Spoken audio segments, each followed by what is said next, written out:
Assalamualaikum warahmatullahi wabarakatuh. Kami dari kelompok 3 di sini akan menjelaskan materi mengenai manajemen resiko. Sebelumnya teman-teman ada yang paham belum sih apa itu manajemen resiko? Nah, manajemen resiko dalam lembaga pendidikan merupakan proses sistematis untuk mengidentifikasi, menganalisis, dan mengendalikan resiko yang dapat menghambat pencapaian tujuan pendidikan. Maksudnya yaitu proses untuk mengenali hal-hal buruk yang mungkin terjadi di masa depan, lalu membuat rencana agar hal tersebut tidak terjadi, atau setidaknya tidak terlalu merusak jika benar-benar terjadi. Nah, adapun 4 pondasi utama manajemen resiko. Yang pertama, mengenai regulasi dan kebijakan, seperti standar nasional pendidikan. Maksudnya, kita harus tahu aturan apa yang wajib diikuti agar sekolah tidak menyalahi hukum dan tetap berkualitas. Yang kedua, mengenai visi dan misi atau tujuan utama. Ini adalah kompas kita atau arah. Manajemen risiko itu bukan sekedar menghindari masalah, tapi memastikan masalah tersebut tidak membuat kita tersesat dari awal tujuan. Contohnya, jika visi sekolah adalah mencetak atlet berprestasi, maka resiko cedera siswa menjadi prioritas utama yang harus dikelola. Nah, yang ketiga, itu mengenai struktur organisasi. Siapa melakukan apa? Nah, manajemen resiko butuh tim yang jelas. Tidak bisa semua yang mengerjakan semuanya. Harus ada pembagian tugas. Siapa yang memantau keamanan bangunan, siapa yang mengelola keuangan, dan siapa yang menangani kesiswaan. Adapun yang terakhir mengenai budaya sadar resiko atau kebiasaan bersama. Ini adalah fondasi yang paling penting. Manajemen resiko bukan cuma tugas kepala sekolah, tapi tugas semua orang, baik guru, staf, bahkan siswa. Nah, mengapa manajemen resiko ini harus terintegrasi?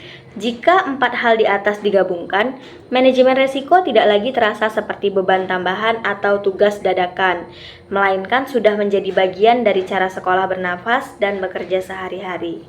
Mungkin cukup sekian, materi selanjutnya akan dilanjutkan oleh rekan saya. Baiklah, selanjutnya saya akan membahas tentang kerangka kerja dan identifikasi resiko.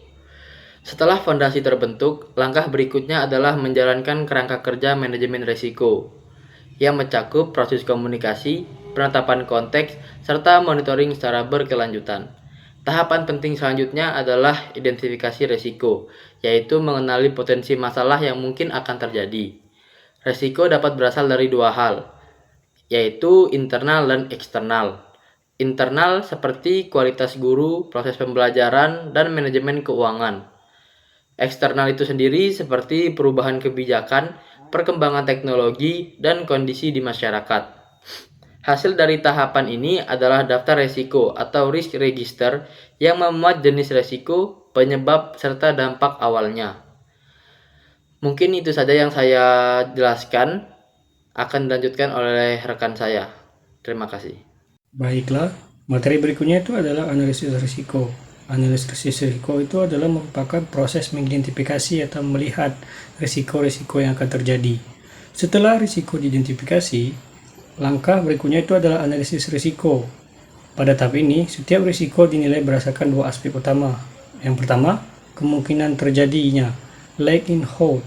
Itu maksudnya itu adalah kemungkinan yang risiko-risiko yang terjadi apabila kebijakan pendidikan itu diterapkan.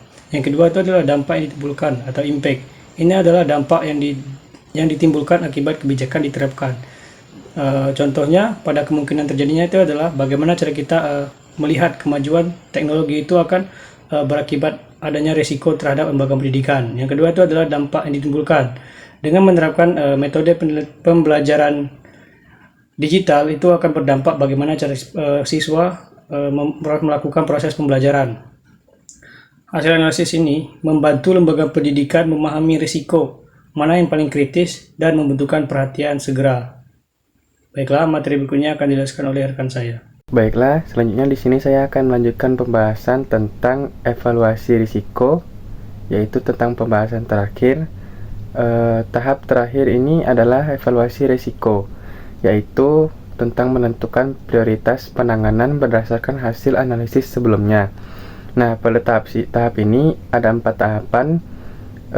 dalam lembaga pendidikan untuk menetapkan strategi respon risiko. Yang pertama yaitu ada mitigasi atau mengurangi risiko. Nah, upaya ini digunakan untuk menurunkan kemungkinan terjadinya risiko atau dampaknya dengan melakukan tindakan pencegahan ataupun pengendalian. Yang kedua yaitu ada menghindari risiko. Strategi ini dengan tidak melakukan aktivitas yang berpotensi menimbulkan risiko sehingga risiko tersebut tidak akan terjadi. Kemudian yang ketiga yaitu ada memindahkan risiko. Cara ini dapat mengalihkan tanggung jawab risiko kepada pihak lain, misalnya seperti melalui asuransi, kontrak kerja, ataupun kerjasama dengan pihak ketiga. Kemudian yang keempat atau yang terakhir yaitu ada menerima risiko. Nah, sikap menerima risiko ini yang ada karena masih dalam batas yang dapat ditoleransi, sehingga tidak dilakukan tindakan khusus selain memantau risikonya sendiri. Nah, jika masih dalam batas toleransi, maka hasilnya adalah profil lembaga pendidikan yang berisi risiko utama, rencana pengendalian, serta monitoring dan evaluasi secara berkala. Dengan manajemen risiko yang baik, lembaga pendidikan dapat meningkatkan mutu, menjaga keberlanjutan, dan menghadapi berbagai tantangan secara lebih siap. Mungkin cukup itu saja yang dapat kelompok kami sampaikan. Jika ada kesalahan kata ataupun penyampaian, kami mohon maaf. Terima kasih. Wassalamualaikum warahmatullahi wabarakatuh.